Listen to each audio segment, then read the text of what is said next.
بسم الله الرحمن الرحيم. ألف لام را. تلك آيات الكتاب المبين.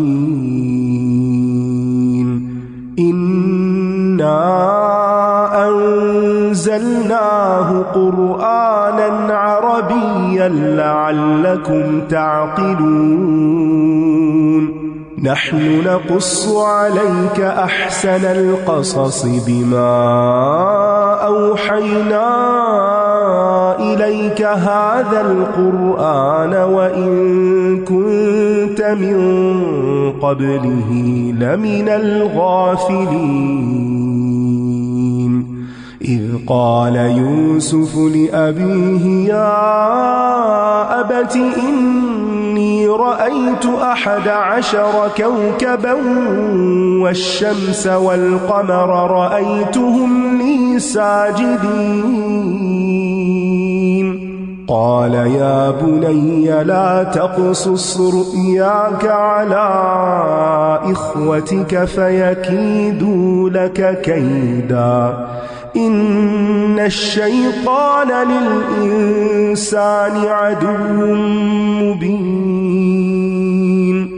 وكذلك يجتبيك ربك ويعلمك من تأويل الأحاديث ويتم نعمته عليك وعلى آل يعقوب كما أتمها على أبويك من قبل إبراهيم وإسحاق إن ربك عليم حكيم.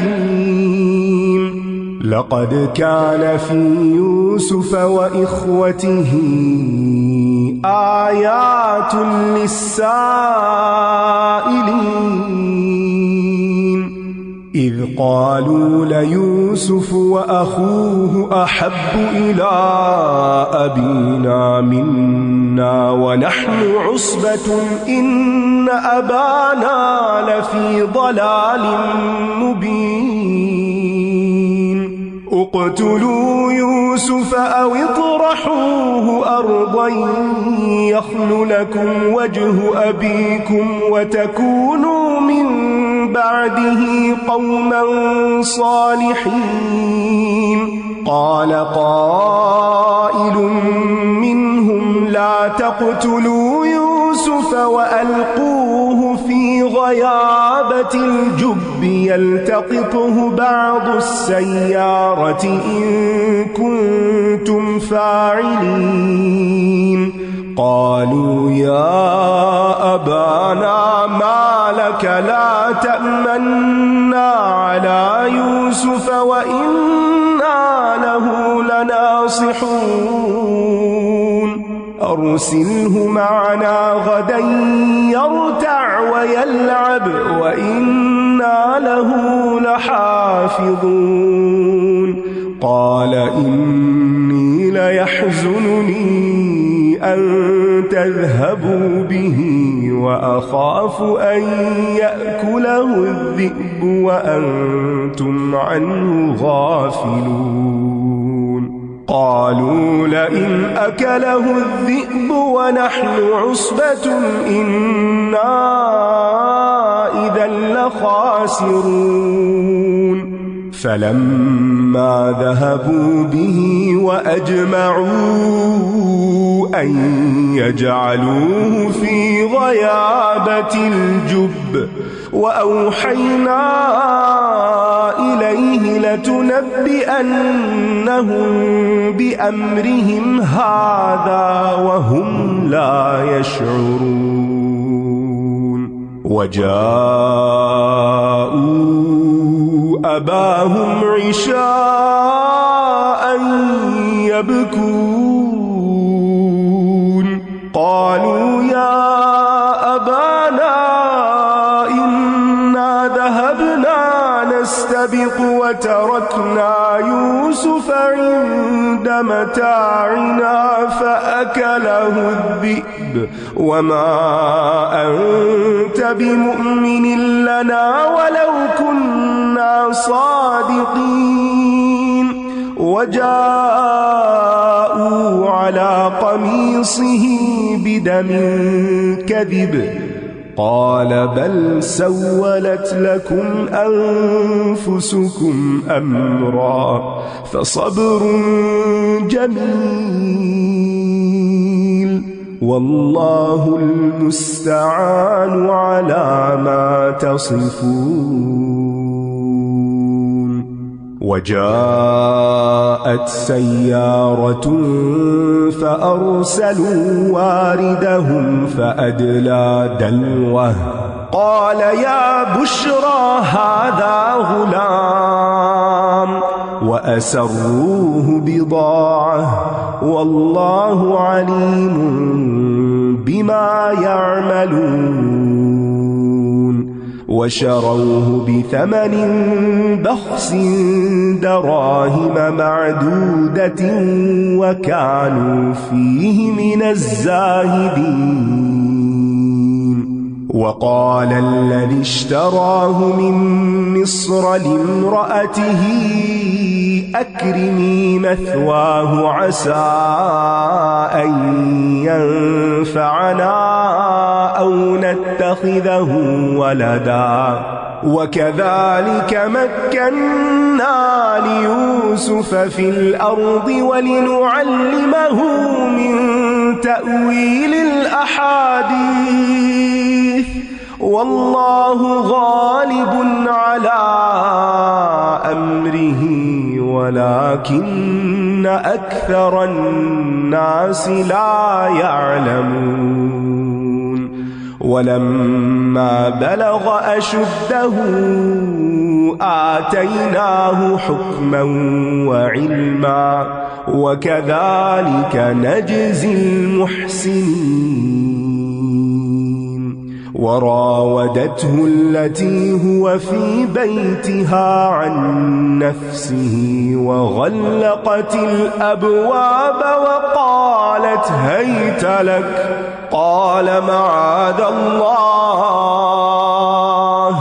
إنه ربي أحسن مثواي إنه لا يفلح الظالمون. ولقد همت به وهم بها لولا أن رأى برهان ربه كذلك لنصرف عنه السوء والفحشاء إنه من عبادنا المخلصين. واستبق الباب وقدت قميصه من دبر وألف يا سيدها لدى الباب قالت ما جزاء من أراد بأهلك سوءا إلا أن يسجن أو عذاب أليم. قال هي راودتني عن نفسي وشهد شاهد من أهلها إن كان قميصه قد من قبل فصدقت وهو من الكاذبين وإن كان قميصه قد من دبر فكذبت وهو من الصادقين. فلما رأى قميصه قد من دبر قال إنه من كيدكن إن كيدكن عظيم.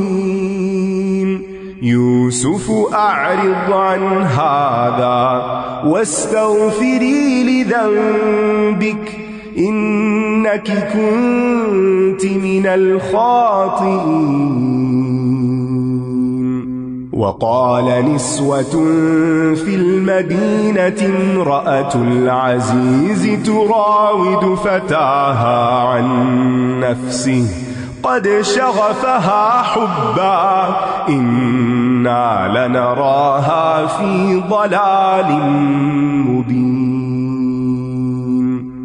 فلما سمعت بمكرهن أرسلت إليهن وأعتدت لهن متكأ وآتت كل واحدة منهن سكينا وقالت اخرج عليهن. فلما رأينه أكبرنه وقطعن أيديهن وقلن حاش لله ما هذا بشرا إن هذا إلا ملك كريم.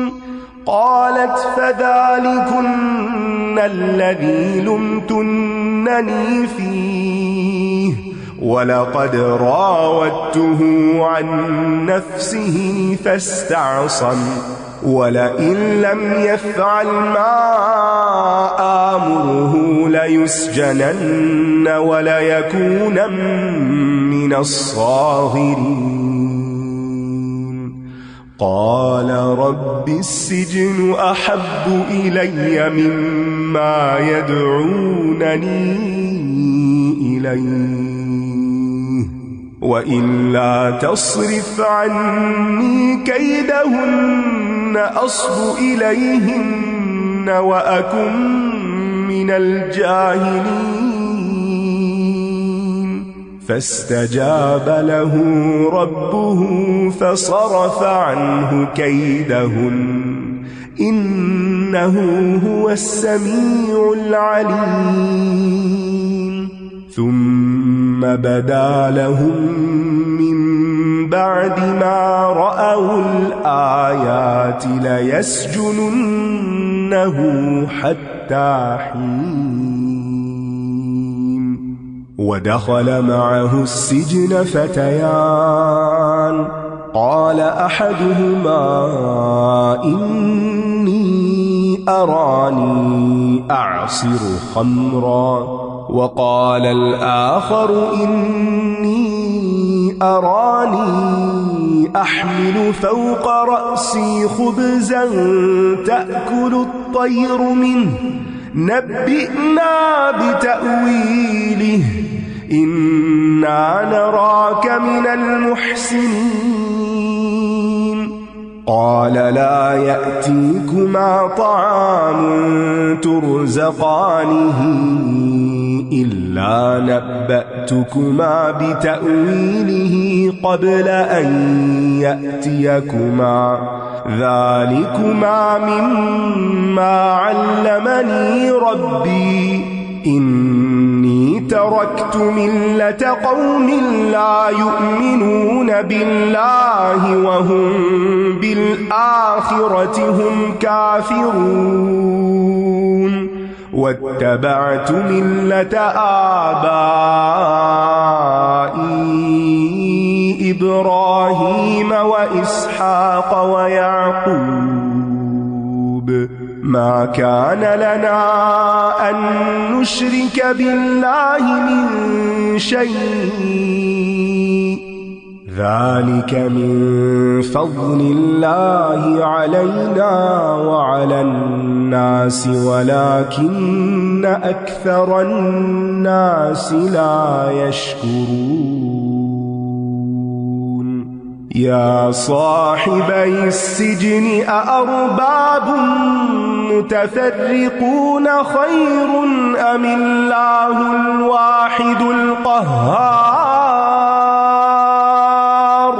ما تعبدون من دونه إلا أسماء سميتموها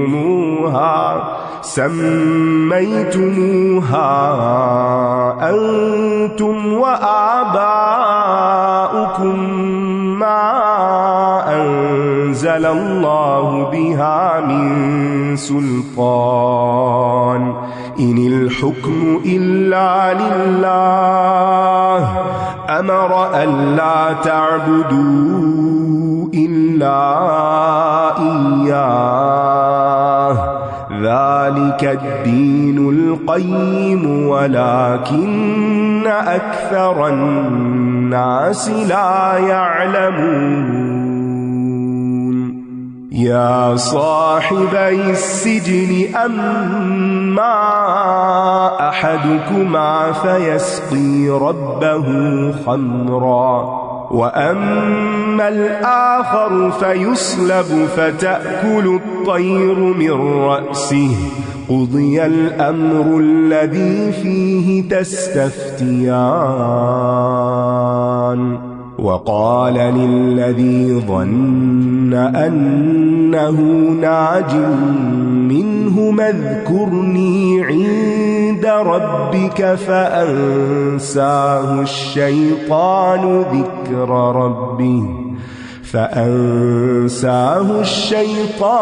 ذكر ربه فلبث في السجن 9 سنين وقال الملك إني أرى 7 بقرات سمان يأكلهن 7 عجاف و7 سنبلات خضر وأخر يابسات يا أيها الملأ أفتوني في رؤياي إن كنتم من رؤيا تعبرون قالوا أضغاث أحلام وما نحن بتأويل الأحلام بعالمين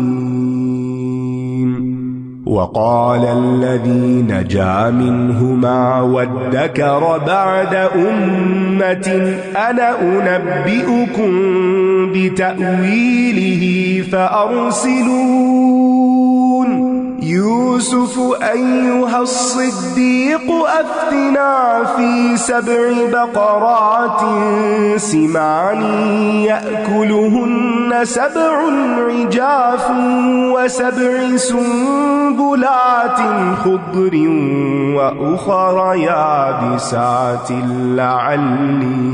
لعلي أرجع إلى الناس لعلهم يعلمون قال تزرعون 7 سنين دأبا فما حصدتم فذروه في سنبله إلا قليلا مما تأكلون ثم يأتي من بعد ذلك 7 شداد يأكلن ما قدمتم لهن إلا قليلا مما تحصنون ثم يأتي من بعد ذلك عام فيه يغاث الناس وفيه يعصرون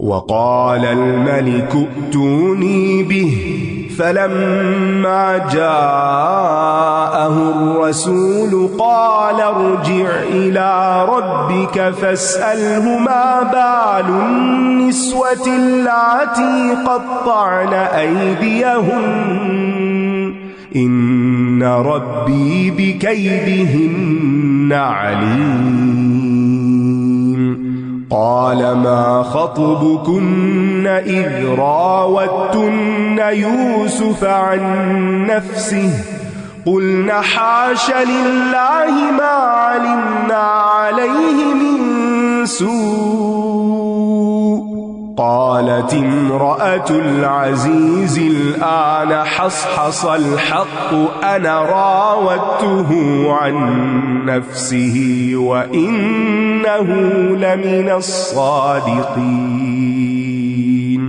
ذلك ليعلم أني لم أخنه بالغيب وأن الله لا يهدي كيد الخائنين وما أبرئ نفسي إن النفس لأمارة بالسوء إلا ما رحم ربي إن ربي غفور رحيم. وقال الملك ائتوني به أستخلصه لنفسي فلما كلمه قال إنك اليوم لدينا مكين أمين.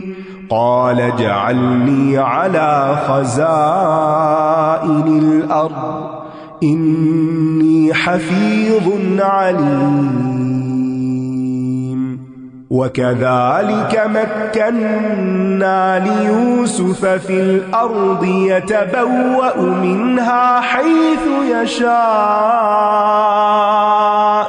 نصيب برحمتنا من نشاء ولا نضيع أجر المحسنين ولأجر الآخرة خير للذين آمنوا وكانوا يتقون. وجاء إخوة يوسف فدخلوا عليه فعرفهم وهم له منكرون. ولما جهزهم بجهازهم قال ائتوني بأخ لكم من أبيكم ألا ترون أني أوفي الكيل وأنا خير المنزلين فإن لم تأتوني به فلا كيل لكم عندي ولا تقربون. قالوا سنراود عنه أباه وإنا لفاعلون. وقال لفتيانه اجعلوا بضاعتهم في رحالهم لعلهم يعرفونها إذا انقلبوا إلى أهلهم لعلهم يرجعون. فلما رجعوا إلى أبيهم قالوا يا أبانا منع منا الكيل فأرسل معنا أخانا نكتل وإنا له لحافظون. قال هل آمنكم عليه إلا كما أمنتكم على أخيه من قبل فالله خير حافظا وهو أرحم الراحمين. ولما فتحوا متاعهم وجدوا بضاعتهم ردت إليهم قالوا يا أبانا ما نبغي هذه بضاعتنا ردت إلينا ونمير أهلنا ونحفظ أخانا ونزداد كيل بعير ذلك كيل يسير. قال لن أرسله معكم حتى تؤتون موثقا من الله لتأتونني به إلا أن يحاط بكم. فلما آتوه موثقهم قال الله على ما نقول وكيل. وقال يا بني لا تدخلوا من باب واحد وادخلوا من أبواب متفرقة وما أغني عنكم من الله من شيء إن الحكم إلا لله عليه توكلت وعليه فليتوكل المتوكلون ولما دخلوا من حيث أمرهم أبوهم ما كان يغني عنهم من الله من شيء إلا حاجة في نفس يعقوب قضاها وإنه لذو علم لما علمناه ولكن أكثر الناس لا يعلمون ولما دخلوا على يوسف آوى إليه أخاه قال إني أنا أخوك فلا تبتئس بما كانوا يعملون فلما جهزهم بجهازهم جعل السقاية في رحل أخيه ثم أذن مؤذن أيتها العير إنكم لسارقون قالوا وأقبلوا عليهم ماذا تفقدون قالوا نفقد صواع الملك ولمن جاء به حمل بعير وأنا به زعيم قالوا تالله لقد علمتم ما جئنا لنفسد في الأرض وما كنا سارقين قالوا فما جزاؤه إن كنتم كاذبين قالوا جزاؤه من وجد في رحله فهو جزاؤه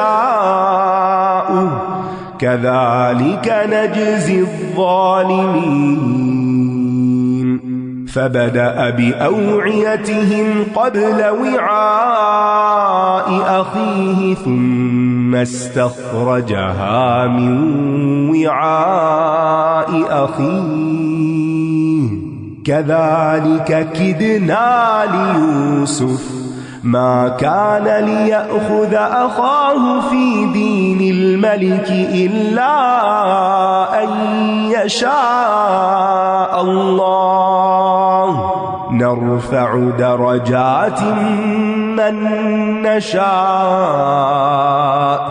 وفوق كل ذي علم عليم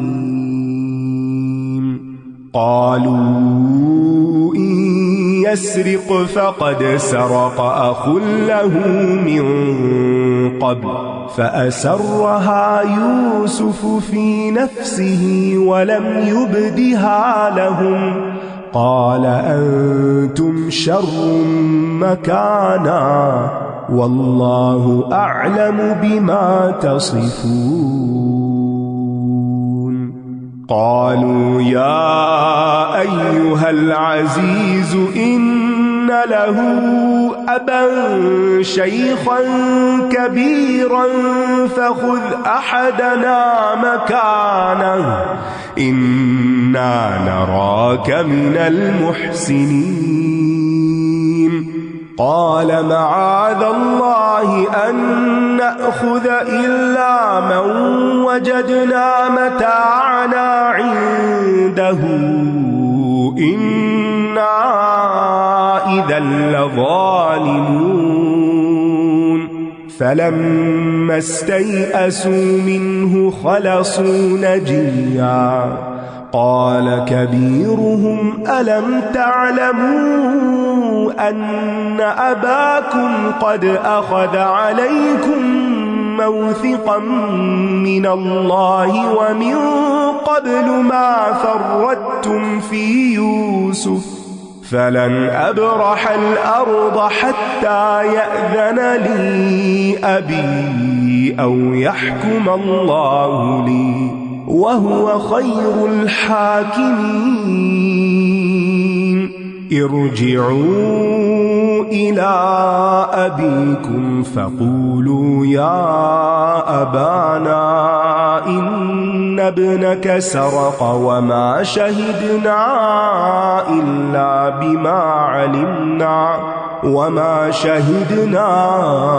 إلا بما علمنا وما كنا للغيب حافظين واسأل القرية التي كنا فيها والعير التي أقبلنا فيها وإنا لصادقون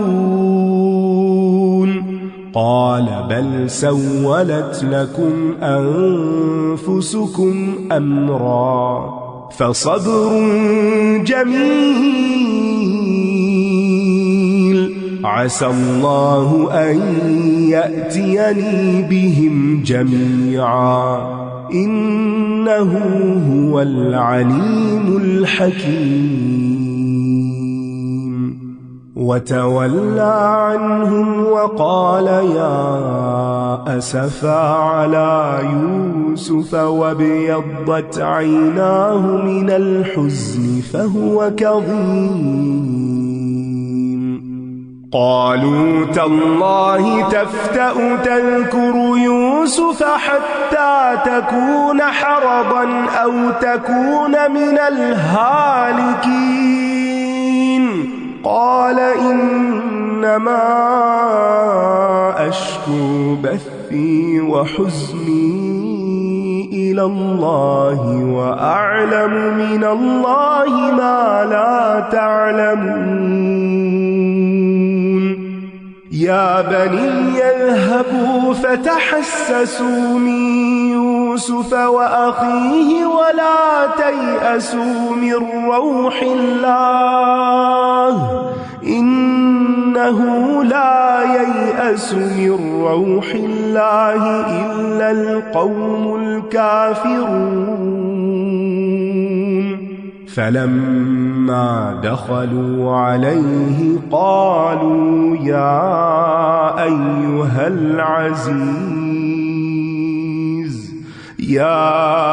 أيها العزيز مسنا وأهلنا الضر وجئنا ببضاعة مزجاة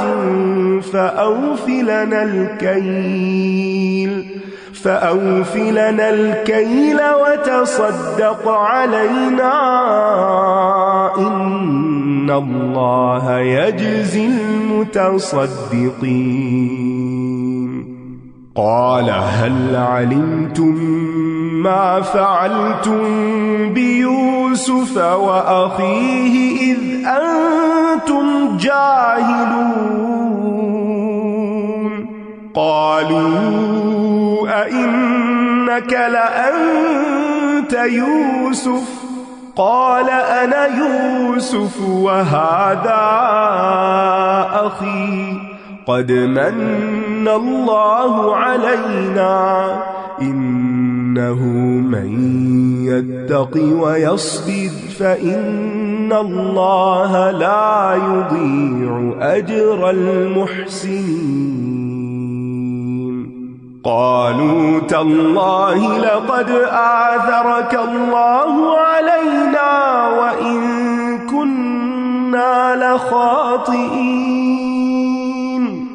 قال لا تثريب عليكم اليوم يغفر الله لكم وهو أرحم الراحمين اذهبوا بقميصي هذا فألقوه على وجه أبي يأت بصيرا وأتوني بأهلكم أجمعين. ولما فصلت العير قال أبوهم إني لأجد ريح يوسف لولا أن تفندون. قالوا تالله إنك لفي ضلالك القديم. فلما أن جاء البشير ألقاه على وجهه فارتد بصيرا قال ألم أقل لكم إني أعلم من الله ما لا تعلمون. قالوا يا أبانا استغفر لنا ذنوبنا إنا كنا خاطئين. قال سوف أستغفر لكم ربي إنه هو الغفور الرحيم.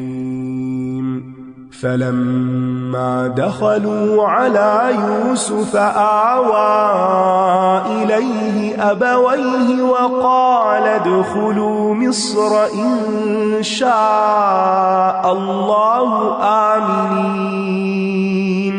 ورفع أبويه على العرش وخروا له سجدا وقال يا أبت هذا تأويل رؤياي من قبل قد جعلها ربي حقا وقد أحسن بي إذ أخرجني من السجن وجاء بكم من البدو من بعد أن نزغ الشيطان بيني وبين إخوتي إن ربي لطيف لما يشاء إنه هو العليم الحكيم. رب قد آتيتني من الملك وعلمتني من تأويل الأحاديث فاطر السماوات والأرض أنت ولي في الدنيا والآخرة توفني مسلما وألحقني بالصالحين. ذلك من أنباء الغيب نوحيه إليك وما كنت لديهم إذ أجمعوا أمرهم وهم يمكرون. وما أكثر الناس ولو حرصت بمؤمنين وما تسألهم عليه من أجر إن هو إلا ذكر للعالمين. وكأين من آية في السماوات والأرض يمرون عليها وهم عنها معرضون وما يؤمن أكثرهم بالله إلا وهم مشركون. أفأمنوا أن تأتيهم غاشية من عذاب الله أو تأتيهم الساعة بغتة وهم لا يشعرون. قل هذه سبيلي أدعو إلى الله على بصيرة أنا ومن اتبعني وسبحان الله وما أنا من المشركين.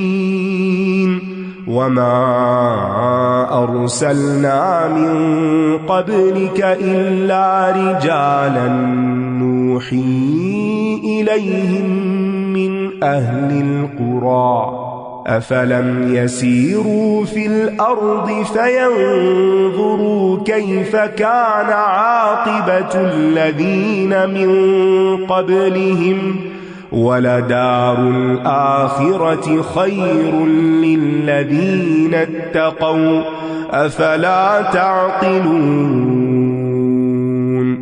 حتى إذا استيأس الرسل وظنوا أنهم قد كذبوا جاءهم نصرنا فنجي من نشاء ولا يرد بأسنا عن القوم المجرمين لقد كان في قصصهم عبرة لأولي الألباب ما كان حديثا يفترى